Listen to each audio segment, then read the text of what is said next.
Good morning, good afternoon, good evening mga kaibigan, Pilipino, OFW, saan man sulok ng mundo tayo naroroon, pagpalain tayo ng Diyos at bigyan tayo bawat isa ng mahabang buhay. Alfa Romeo is back, long live. Napakaano mga kaibigan, yung mga katotohanan na ating narinig sa pamamagitan ni Sir Alfa Romeo, nakakatimbal mga kaibigan, napangalanan na ang tatlong senador, ang dalawang senador, dating senador at isang kongresista mga kaibigan. Napangalanan na itong mga to. So tama nga yung ano ko, yung teorya ko, yung nakarating sa akin na impormasyon na itong congressman na ito, dating congressman to mga kaibigan at tapos tumakbo ng ibang posisyon sa sa probinsya, talo. So, ang haka ko, yun yung congressman, si letter Q. Tapos itong si Gatchalian, tapos itong si PBM, itong si Manang, ang pinakautak daw. Ayon kay Alfa Romeo mga kaibigan, hindi hindi basta-basta tong itong mga revelasyon na ating narinig mga kaibigan. So, tumpak ito. Yan din yung ko Yun din yung aking kutob mga kaibigan. Kasi nga, di ba, hindi natin maaalis sa ating mga sa FLM family na magduda sa kanila. Dahil nung simula pa lang, ang mga bumabalat dito ay yung mga loyalista na nauutusan nito ni Manang. Grabe ang iitim pala ng mga bodhi ninyo. Tama talaga si Apo Lakay Senior na hindi sa inyo ipinamana o hindi sa inyo ipinagkatiwala ang taglay na yaman ni Apo Lakay Senior. Mabuhay ka po. Talagang God bless your soul Apo Lakay Senior, Ferdinand Ednalyn Marcos. Talagang napakatalino mo. Ang galing mo po talaga. At iniwan mo ito sa iyong bunsong anak na kitang-kita naman natin na ang puso, hindi ka nagkamali. Ang iyong panalangin para sa mag-iingat ng yaman na ito ay natupad po Apo Lakay. Hindi ko lang talaga maano talaga mga kaibigan. Talagang grabe itong Tapos ito pa naman, eng pala tong si Victor. Nagmayabang pala doon kay Sir Alpha. Ang masama nito, mga kaibigan, ang daming kwarta, kulay dilaw tsaka kulay asul nakalagay sa maleta. Yung malamang sa alamang ito yung binayad dito para gumawa ng kaso para idiin itong Apo Lakay natin mga kaibigan, para trabahuhin ito. So ito yung mga politiko na ito siguro yung mga nag-ambag-ambag. Diba? Alam naman natin, humirit pa ng 10 milyon ito nung nung lockdown, diba? Humirit pa ng 10 milyon ito. Itong senadora na to. Diba? Si Sekyama pa yung naghatid, diba? Para idinagdag yata doon. Sana nako. Nakakaano talaga isipin mga kaibigan. Diba? Pagkahaman sa kwarta mga kaibigan. Itong magkapatid lalo na itong babae, interesado ron sa yaman ng kanilang ama. Pero hindi sa ganang pangmamamayang Pilipino, kung hindi sa ganang pansariling interes mga kaibigan. Kaya talagang hindi nag-succeed o talagang hindi sa kanila ipinamana. Good move sa ating Apo Lakay Senior, Ferdinand Ednalyn Marcos. Talagang So paano ba yan, Manang? Pinangalanan ka na. Nakipag-meeting kayo ngayon dun sa bagong judge. Kasama mo pala talaga tong si Gatchalian. Ng teteng talaga.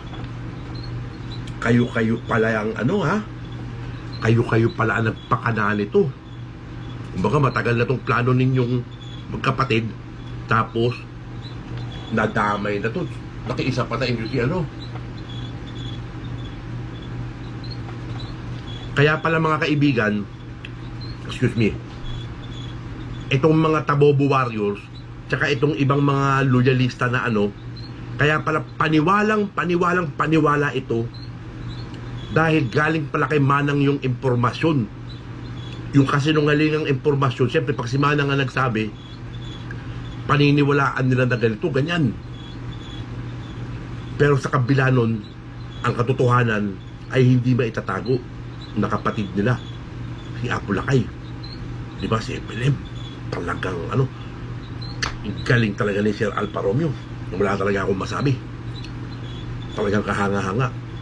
Paninga ang text ko kagabi, kahapon, umaga sa kanila kahapon, paninga ang text ko eh. Tapos sinusubukan kong tawagan si Sir Alpha. Gusto ko makausap eh, gusto ko makakwentuhan. Talagang wala, napahangalan talaga ako doon sa ano, doon sa kanyang mga revelasyon, mga kaibigan. Talagang ano, iisa kami ng paniwala, iisa kami ng ano, di ba? So pinakita ngayon ni nung katangahan ito ni ano, ni Victor, nagmayabang, nag-video ng ganun. Inabidyohan pala yung pagmumukha niya, na binibidyohan niya yung kwarta na yun. Kailangan talagang ipaliwanag mo to. Naku Victor, naku, layari ka talaga dito. Sablay ka dito talaga, sablay. Ngayon, ikaw ang hari ng sablay. Sablay ka ngayon, Victor, sablay. Naku po, talagang ano, kaabang-abang itong ano, itong, naku, makikita na ano kaya itsura nito pag ito pinasok na sa selda. Itong Victor, pag pinasok ito sa selda, no, tapos pinusasa na ng mga kasama niya, you have to remain silent, Victor Posas.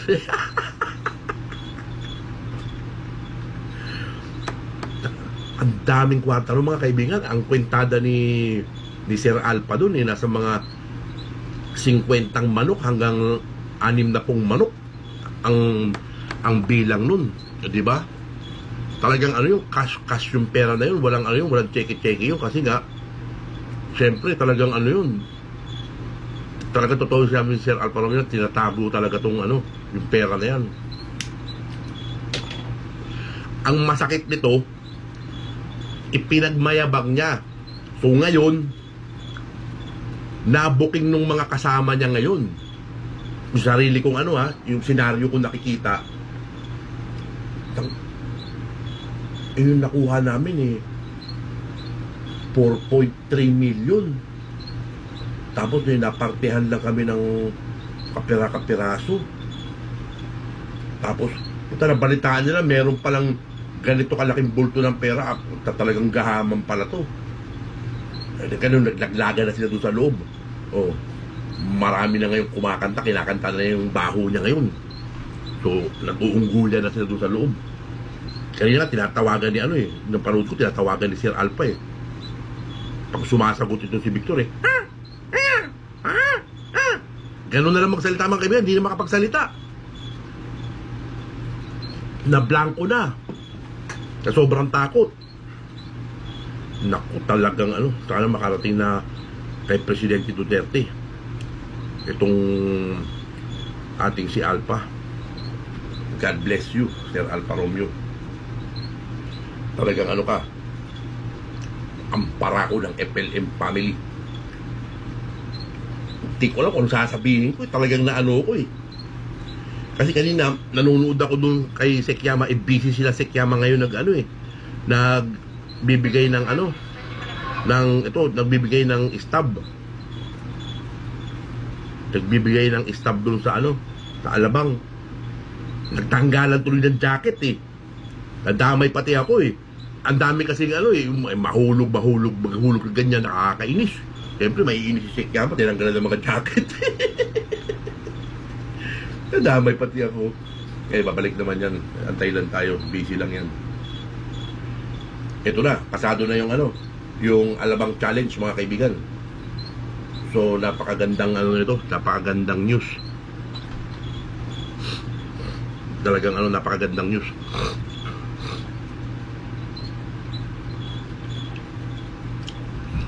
Hindi ko na alam kung ano sasabihin ko eh. Nabablanko yung utak ko.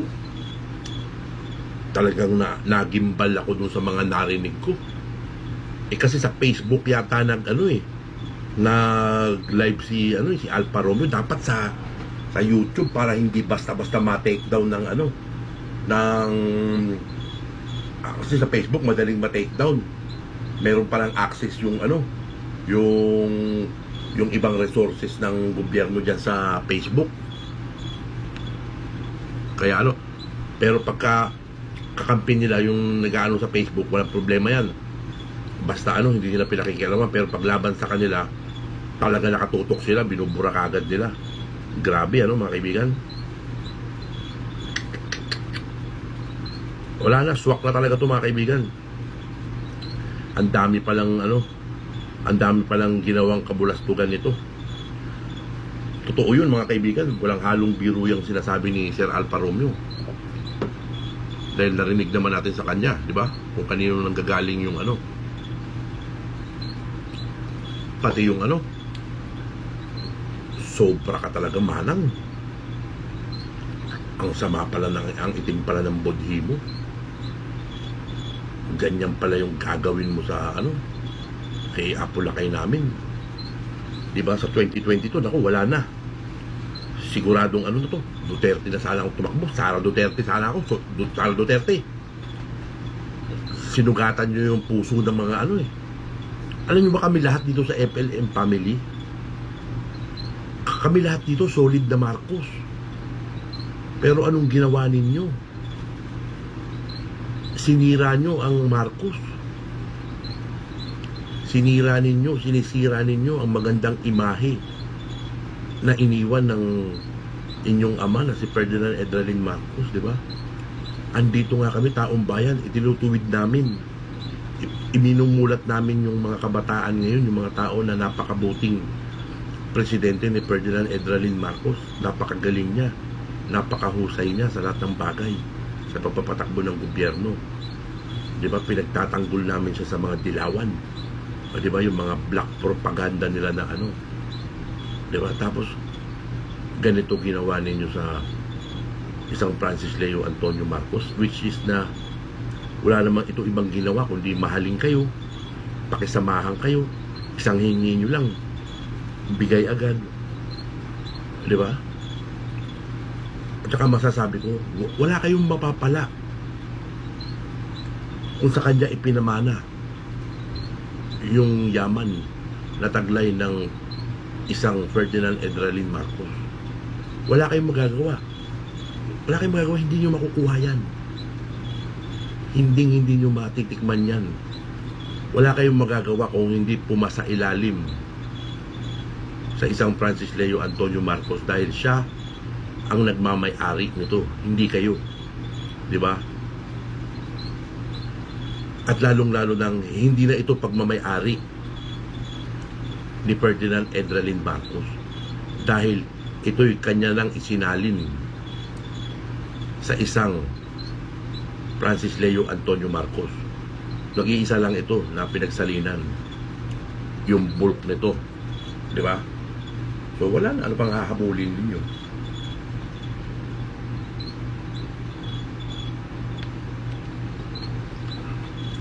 Wala na kayong hahabulin. Hindi ko alam kung ano sasabihin ko tuloy na ano. Sabi ko, hapdi ng mata ko.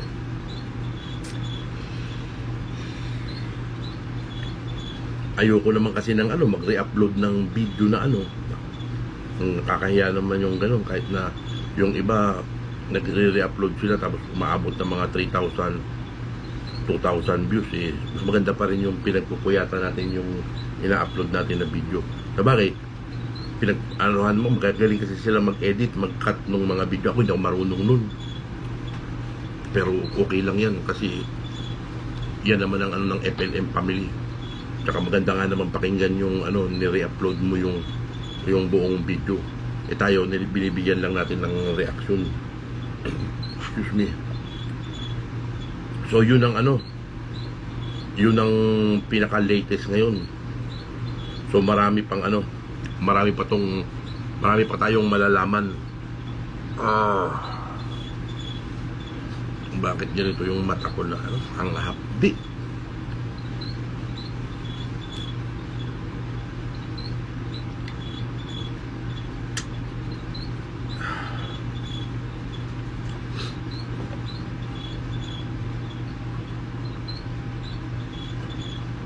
Pagpasensyahan nyo na si Lolo Miguel, mga kaibigan. Meron tayong anxiety kasi. Kaya nga hindi tayo nakakaakyat-akyat din sa mga live na sinusumpong ako palagi nitong anxiety ko. Laging mabigat yung ulo ko. Hindi ko alam kung ano yung nasabihin ko. Basta pag inon ko tong camera, bahala na kung ano masasabi. Vic Lorenzo kumanta na kay Alfa Romeo. Kaya nga, umaawit Kanina narinig ko yung yung pinakikinggan ko kasi kay JC ko pinakinggan lahat Si JC yung nag-upload ng tatlong yung mga serye nung Pero susunod raw sa Facebook, sa YouTube na yata siya magla-live. So mas maganda rin kasi buo natin mapapakinggan. Hindi natin kasi pag sa Facebook talaga tinitake down nila.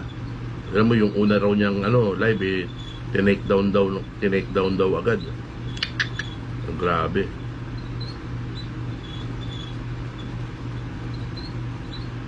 Ano kaya masasabi nila Tulpo dito? 'Di ba? Iba talaga yung influence. Bakit kakausapin ninyo yung judge? Yun sabi niya si Gatchalian, si Manang, tsaka yung judge nandoon daw. Tsaka meron pa yatang isa na congressman yata, parang ganun yung, kung hindi ako nagkakamali yung pagkakaintindi ko. Ewan ko lang kung nandoon si Victor, kung nandoon. O diba?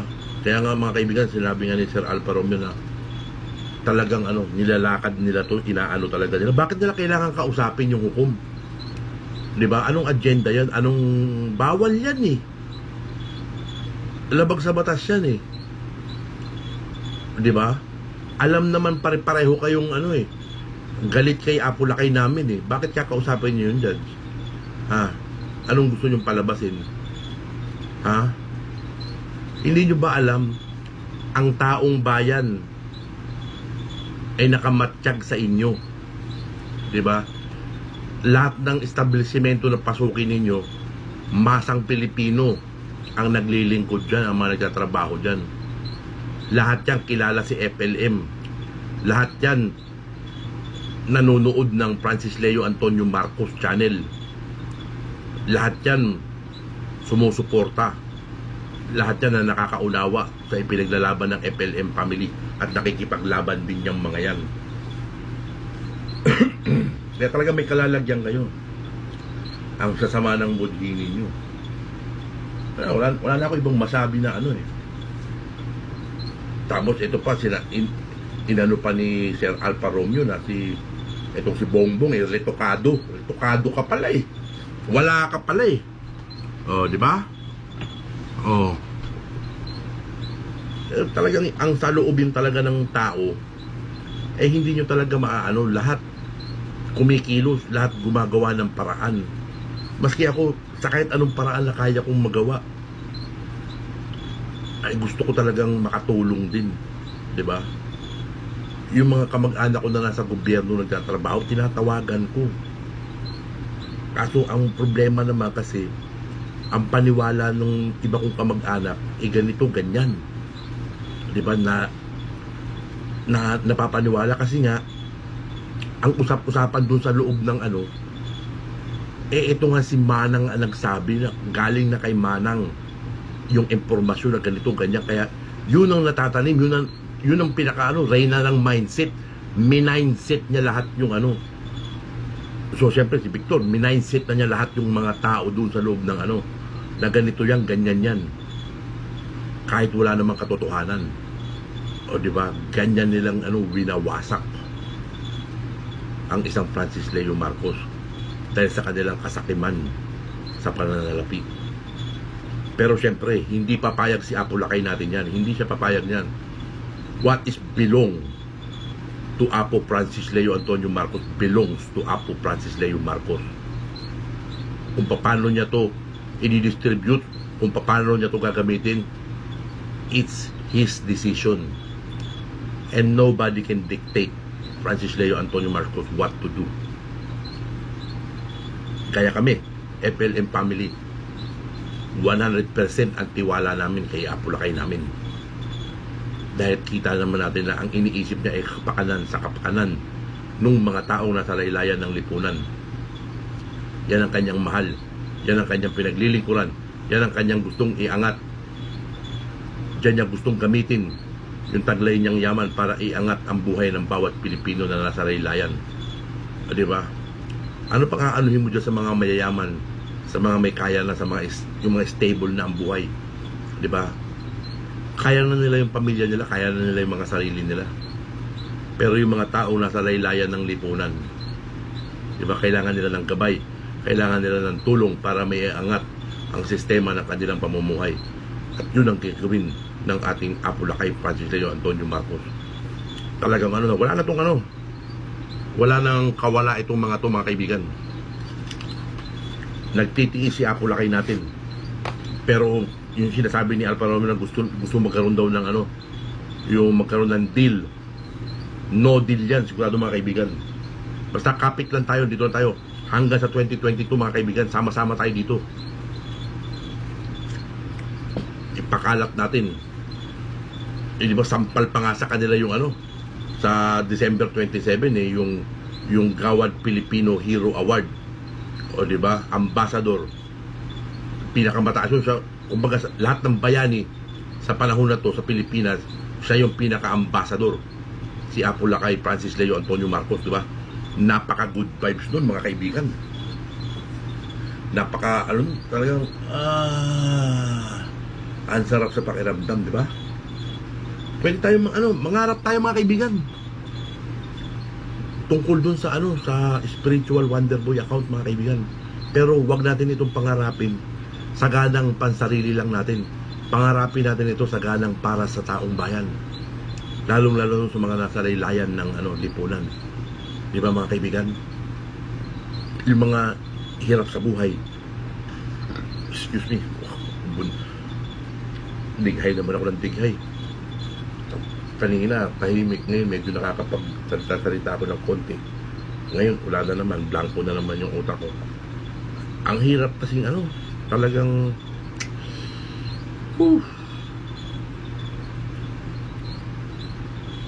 busy kasi ang team natin sa sa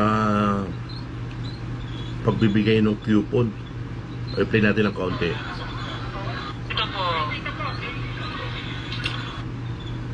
Ang galing talaga.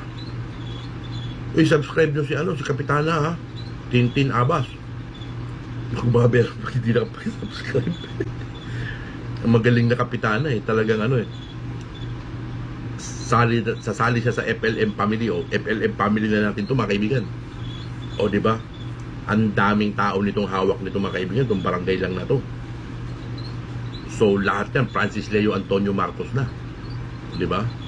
Dahil sino ang lumalapit sa tao, di ba? Si Francis Leo Marcos, inilalapit niya yung sarili niya doon sa mga tao. Yung mga taong mahal niya, inilalapit niya yung sarili niya, ibinibigay niya yung lahat, di ba?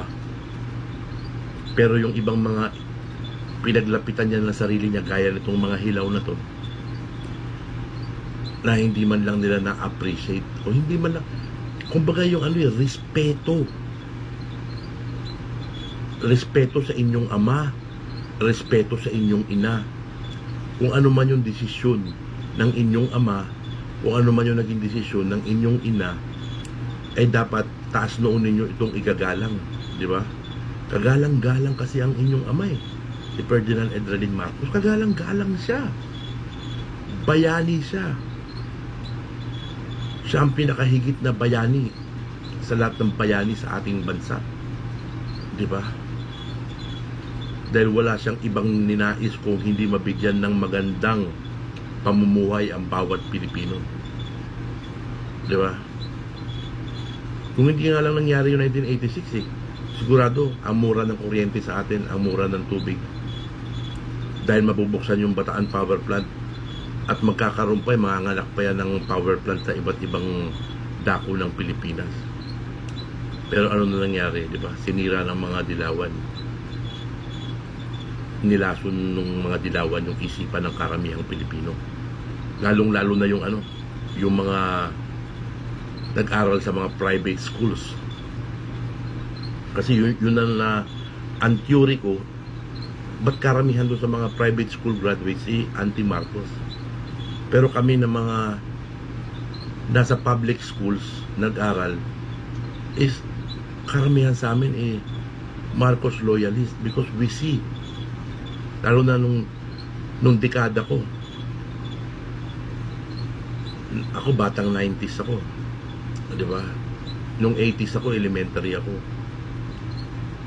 Nakalagitnaan ng 80s, elementary ako niyan. Appreciate ko, manghang-mangha ako doon sa paaralan namin, lalo na pag nagka-classroom kami doon sa yung bagong Lipunan building. During that time, parang pag doon ako sa building na yun, para akong nasa ibang bansa.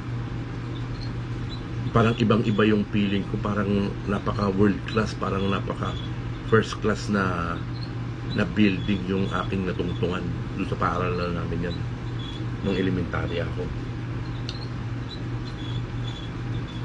That's why I really appreciate what Ferdinand Edwin Marcos do, tsaka yung vision niya para sa Pilipinas. Diba? Kung hindi lang talaga nangyari itong 1986, what happened is, hindi magkakaganito yung takbo ng bansa natin. Pero pagsubok yan na binigay sa atin So yakapin natin yung pagsubok at makipaglaban tayo ngayon para sa tama.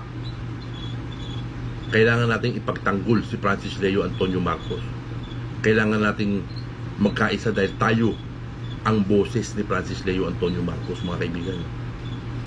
Walang mali sa pakikipaglaban natin, walang mali sa pakikiisa natin, walang mali sa pagpapalaganap natin ng kasamaan ng mga taong naninira kay Francis Leo Antonio Marcos, di ba? Ang linaw-linaw naman, mga kaibigan, napakalinaw pa sa sikat ng araw, di ba? Yung report na ginawa ng NBI noong 2006, anak ng 7 itlog. Hindi na nagtutugma doon sa katauhan ni Francis Leo Antonio Marcos. Bakit hinuhold pa rin yung Apolacay natin? Diba? Doon sa cartographic sketch, yung doon sa sketch na lang, mga kaibigan, yung itsura na lang, napakalayo na, mga kaibigan. Bilugan yung mukha, nakulot ang buhok. Yun ang description ng 6 na babae. Diba? Anak, doon pa lang wala daw silang litrato ng mga panahon na yun. Madi-describe lang nila. Pero nung tinanong nung abogado, yung isang nagngangalang Wilma, pinuntahan ka ba ng NBI at kinausap ka? Opo, ang sabi ng babae. Tapos nung sabi niya, ano bang ebidensya na meron mo na ganyan, bigla nagkaroon ng litrato. Diba? Hindi na ba kayo magtataka doon? Mula 2006 hanggang 2020, meron ka palang litrato. Bakit hindi mo ibinigay dun sa National Bureau of Investigation noong 2006 para mailathala sa dyaryo, mailathala sa mga balita na itong tao na to ay pinaghahanap sa salang human trafficking? Tapos ngayon meron ka palang litrato. Bakit nakiisa ka dun sa paggawa ng yung sketch nung taong bumiktima sa inyo? Bayaran ka rin ba? Nabayaran ka rin ba? O natakot ka rin ba nitong mga to? Kinumbinsi ka rin ba nitong mga to? At tingin ko yung dalawa dun sa abroad, parang aayaw na rin yata, mga kaibigan, dahil syempre mga FLM na to, nanunood to ng Francis Leo Antonio Marcos, itong mga tao na to na nasa ibang bansa, imposibleng hindi nila kilala si Francis Leo Antonio Marcos. Baka nagdadalawang isip na to, o baka umayaw na to, mga kaibigan. So isa na lang yung pinaka-hawak sigurado nitong mga leching ito, di ba, na pinagpipilitan pa rin nila kahit naman hindi. Di ba, ganyan yung gawain ng mga demonyo, mga kaibigan. Yan ang dapat na malinis sa hanay ng sa hanay ng mga alagad ng batas sa atin. Maraming matitinong alagad ng batas, mga kaibigan, sa bureau. Napakadaming matitino dyan. Puro mga abogado yung mga yan, yung integrity ng mga yan masyadong pinangangalagaan nila. Pero meron talagang nabubulok, di ba? Meron talagang nabubulok ng dahil sa pera. So isa na nga yata itong si Victor na nabulok na ang sistema nito dahil sa pera. Sigurado to sa langit, mga kaibigan. Walang pwesto to, mga kaibigan. Doon to sa impyerno, susunugin ito doon. Mararamdaman niya yung sakit ng sinusunog pero hindi siya namamatay. Sigurado yan, mga kaibigan. Ganyan yan parurusahan ng Panginoong Diyos yung mga taong masasama, di ba? Pero tayo, yung mga taong nagsisi, yung mga taong naging masama minsan at nagsisi at tumalima at gumawa na ng mabuti at nakikipaglaban para sa mabuti, gagantimpalaan tayo ng Diyos ng pagpapatawad ng ating mga naging kasalanan sa ating libro ng buhay. Di ba? Gaya ngayon, sumusuporta tayo sa isang Francis Leo Antonio Marcos, sa isang taong may mabuting kalooban, may mabuting puso, merong pagmamahal sa kapwa. Hindi siya nagdadalawang isip kahit maubos man ang yaman niyang taglay. Huwag lang magutom, huwag lang siyang makitang merong magugutom na kababayan niya. So napakasarap isipin, mga kaibigan, di ba? Itong alabang, here we go, FLM Worldwide, di ba? Ako tuwing may challenge ng ganyan, kahit isang sakong bigas minimum lagi ako magbibigay. Minimum 1 sack of rice. Kung may overtime, gagawin kong 2 sako. Kung maraming overtime, gagawin kong 3 sako. Ganun, yun yung personal kong kakayanan eh. Pero kahit isang sako, kahit ipangutang ko, basta kunyari may susunod na naman dito sa Alabang Challenge, magpipledge ulit ako ng 1 sako o 2 sako. Lagi kong gagawin yan. Papanata ko yan na lagi kong gagawin, na magsishare ako palagi. Kasi for the benefit of the Filipino people yan, lalo na yung mga nangangailangan, di ba? Dito sa Alabang Challenge, isa tayo sa mga unang-unang tumanggap nitong challenge ito. Unang-unang nag-text kay Sister Alyssa. Isa ako sa mga kauna-unahan, di ba? Nung pa yan, nung mga 2 linggo na yata. Basta nung inumpisahan yan, kinontak ko agad si Sister Alyssa. Sabi ko, ito po, kaya ko pong mag-pledge ng ganito, Sister. Di ba? Siyempre, ako ang mangunguna. Hindi kasi, maririnig mo lang sa kanila, nananawagan lang sila. Pero yung sabihin mo na, iti-text ka nila, na, oy, ganito, ganyan, hindi ganyan ang FLM family. Ang FLM family ay nagkukusa ng sariling kakayanan.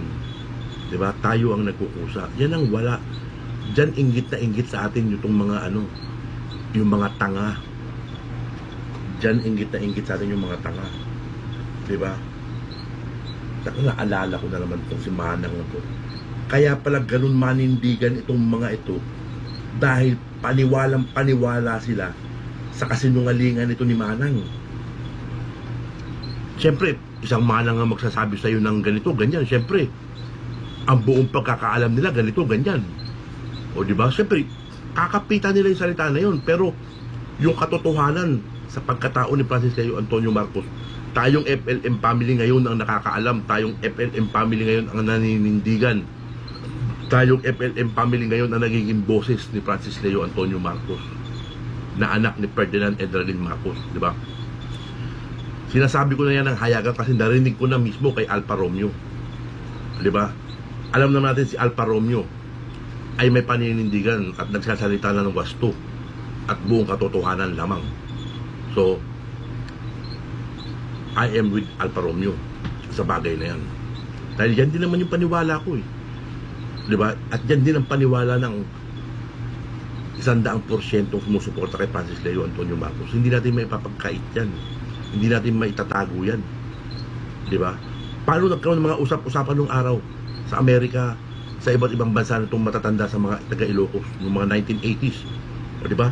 Yung in-upload ko na video, yung galing kay Don Kit, yung in-interview na si Nanay Umipig, diba? Ay, ikaw pala yung ikaw pala yan, Francis, yung hinahanap nung 1980s pa, ganito, ganyan. Oh, diba? How wonderful it happened na lumabas ka at nakilala ka.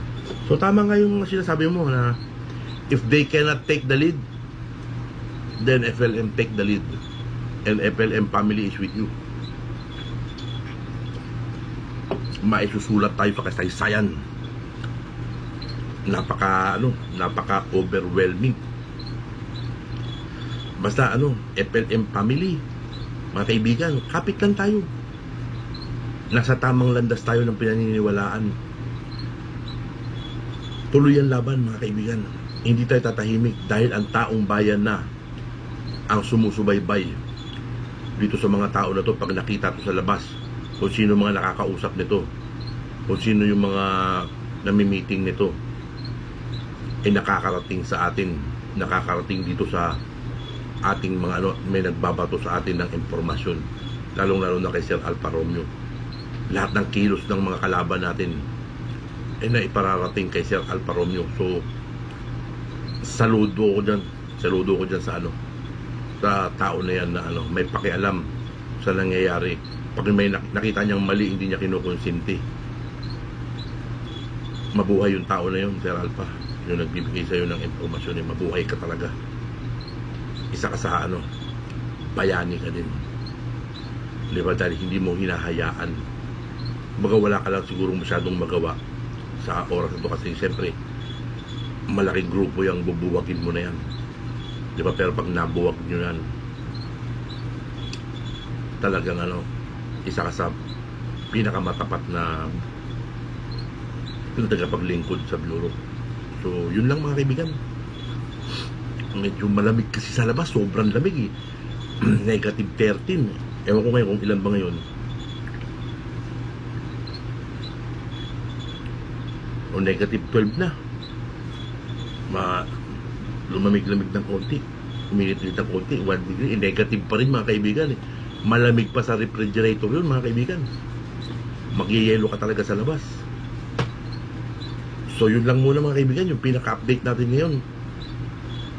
Yung revelasyon ni Alfa Romeo, talagang Sir Alfa, salamat sa pagtatanggol mo at paghahayag mo sa mga kasamaan ng mga tiwaling opisyal ng gobyerno at sa mga maling gawain nitong mga politikong nasa pwesto.